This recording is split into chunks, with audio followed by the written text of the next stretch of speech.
Autism যে বাড়ছে এর জন্য আমাদের এখনকার দিনের ফুড হ্যাবিট অনেকটা দায়ী। ফুড হ্যাবিট ওখানেও তাই? হ্যাঁ, ওকে।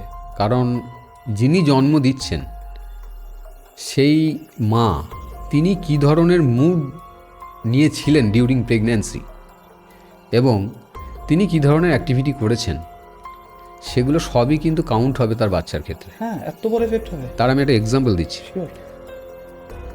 পৃথিবীর বেস্ট ব্রেনদের মধ্যে কিন্তু ইসরায়েলিদেরকে ধরা হয়। ঠিক। তা আপনি যদি ওদের প্রেগনেন্সি কালচারটাকে স্টাডি করেন, খুব কঠিন কঠিন অঙ্কের বই দিয়ে এবং আরও অনেক কিছু পাজল, অনেক ধরনের ফুডস, সেগুলো দিয়ে কিন্তু তার টোটাল প্রেগনেন্সি পিরিয়ডটা তাকে অ্যাবসলিউটলি ফ্রি রাখা হয় না। ফ্রি মানে এইভাবে এনগেজ রেখে তার প্রেগনেন্সিটাকে কিন্তু কন্টিনিউ করা হয়, স্ট্রং করা বেসিক্যালি। ওকে। তো মা তখন কিন্তু অ্যাবসলিউটলি পজিটিভ থিঙ্কিং দিয়ে পুরো 10 মাস কাটাচ্ছে, তার বাচ্চাটা কেমন হবে?